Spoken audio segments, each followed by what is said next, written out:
Hello everyone, welcome to week 29 and 30. I just want to start by saying that in my last video I forgot to say that I was going on holiday to Dorset, so that's why I'm combining my week 29 and 30 together. It was absolutely beautiful up there, really good to get away. I've written down some notes because my pregnancy brain is getting really awful. So I'm going to talk a bit about my glucose test that I had. When I was almost 29 weeks. I went in and I had a blood test, and it was alright. I had about 4 tubes taken out though because I had my 28-week bloods initially with it anyway, so I had more blood taken than usual. And me being a needle phobic or whatever, you know, that wasn't that great, but I dealt with it, so it was alright. And then straight after having that, I had to drink this drink, and it wasn't orangeade, it wasn't like a fizzy orange drink or anything like I was expecting. Obviously this being my first, I had no idea really what to expect. It was literally, it looked like water, and I think it had like pure glucose in it, so pure sugar, and it tasted like crap. Really bad. Like basically I'd take a sip and swallow it, and then like wait 10 seconds and literally have another sip, and the guy that was the nurse that was looking after me was like, you know, if you throw that up you need to drink it again. So, you know, I was just really biting my tongue and just trying to get through it, but I really nearly vomited and it really wasn't nice. And then I sort of, I'm just going to switch hands, realised that whilst I had the glucose drink in me, I had to wait like 2 hours, so I just waited in the canteen because they said they don't want you like walking around, they want you to sit down while you have it in you. And she was moving like crazy, like more than usual, so I'm guessing it was having an effect on her.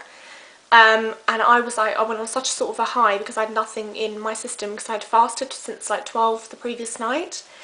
And then I crashed really down low. Like I felt really awful by about the end of the 2 hours. I thought, oh my god, I don't know how I'm going to get another blood test feeling like this. Excuse me. So I just thought, oh well, I'm going to faint. So basically I just bought myself some crisps and stuff in my bag to go for the blood test and to literally just like crack it open as soon as it was done. But the second blood test wasn't that bad. It was just like 1 tube of blood. And as far as I know, everything was alright. I haven't actually got my results yet. I'm supposed to get it on my next antenatal appointment. I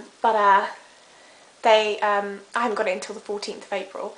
So, so basically, you know, no news is good news, because the nurse said to me that if we give you a call, there's possibly something wrong with your results, but if I don't hear from them, then it's probably fine, and they'll just talk about it on the next antenatal appointment. So I'm guessing I don't have gestational diabetes, which is great. Okay, then at 11:30 I got my scan to check Sienna's heart. And everything was good. She has grown so much, like I can't believe it. So that's something that I definitely noticed, but her heart's absolutely fine, which is really good.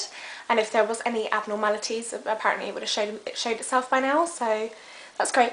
The guy that was doing it, he ended up going into 3D with the actual thing, I don't know what it's called, and he went on 3D on her face, so I managed to get a 3D picture of her face, which is absolutely lovely. So I'll show you that to you now. I've got it in a frame, hoping you can see it if I just look down.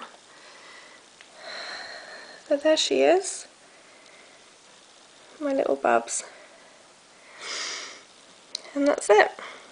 So that is pretty much, I think, the last scan, unless there's any abnormalities and they have to rescan. I don't think they're going to. So it's just a case of waiting for my due date now and then seeing her. So yeah. Okay, so symptoms for week 29 also. 29 and 30, some of these only regard to week 29. So when I hit week 29, tiredness hit in straight away. It was like boom, like I woke up one day and I just felt so tired, like I was almost back to the stage where I wanted to nap in the day, but I kind of fought through it and just sort of got on with it, but just took it easy. I'm still getting this backache. I'm getting it quite a lot. Like if I'm sitting in the car for a long car journey, my back will just ache so much, and my ribs and my back conjoined. I just have to move to take some pressure off of it, or you know, it can get really bad at times. Feeling nauseous when not so much now, well kind of in the morning, but more when I was just hitting week 29, nausea came out of nowhere again. Like I actually got sick once, but apart from that it's just been the feeling of nausea, not actually getting sick, but that's not been nice. I am on my iron tablets, but they haven't really affected me because I've been on them for about a couple of weeks before I was 29 weeks, so I don't think it was anything to do with the iron tablets. I think it literally just came out of nowhere. So I've just been eating, you know, small amounts regularly and all that. My appetite's still good, so that's good. Cramps in my stomach. I got it while I was away in Dorset, and it sort of felt like period-like cramps, but it went away, so it's nothing really to worry about in the long run. And the big news for week 30, I lost my mucus plug this morning. Now some of you may think, oh my god, you know, that's massive, because you're supposed to lose it like, you know, way near the time when you're about to give birth. But I've heard that, you know, you can lose it weeks before you're due to give birth, and I'm 30 weeks today. So I'm hoping that it's okay. I mean, tell me your thoughts on that. If you've got any advice, I'd love to hear it. But there's been no cramping with it, or no bloody show. It was just literally like mucus, greeny, whitey, clear, sort of, you know, I could tell it was that. But no cramping, so I'm not too concerned, and if I get cramping I'm going to call my midwife. So yeah, also for week 30, sleep disruption. So literally at the minute little Sienna is completely nocturnal, and she's up all night.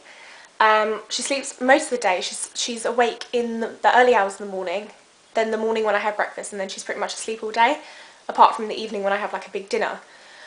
But pretty much she's nocturnal, and so when I go to sleep she thinks it's time to wake up, and she's awake, and she's kicking most of the night. But also it's just like finding it hard to get comfortable, and I'm waking up randomly in the middle of the night again. I don't know what that's about, and I'm having like really vivid dreams, just more so of her being here and stuff like that. I don't know if any of you are getting that, but I just keep dreaming that I'm having her, and then I'm looking after her, and it's crazy. And then I wake up and I'm still pregnant. But yeah, okay. And fetal movements, basically when she is kicking, it's like, it's crazy. It's like it's like her head like rolling around in my stomach, or her hand, or her foot, or my whole stomach will shudder. It's like she flinches. It's really quite amazing. But I think that's it for now. I will update again at week 31. I think that's the main thing. So I'll show you my stomach and then we'll be done. Okay. Oops. Okay. So I'm going to do it in the mirror, so it seems to be the best way. So this is me for week 30. Oh, I'm out of breath. Okay. And the front. And the side. Okay, so I don't know if I've got bigger, but I'm trying to compare it to my other videos. So that's me at week 30. As you can see, I've got a couple of stretch marks there, but none on my stomach so far, which I've been quite lucky with. The sun's kind of hitting on that. I hope you can see that well. And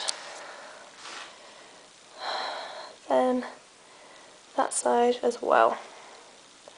And that is it. Okay guys, so I will see you for week 31. Okay guys, so hope you're all doing well, and take care, and I'll see you soon. Okay, bye.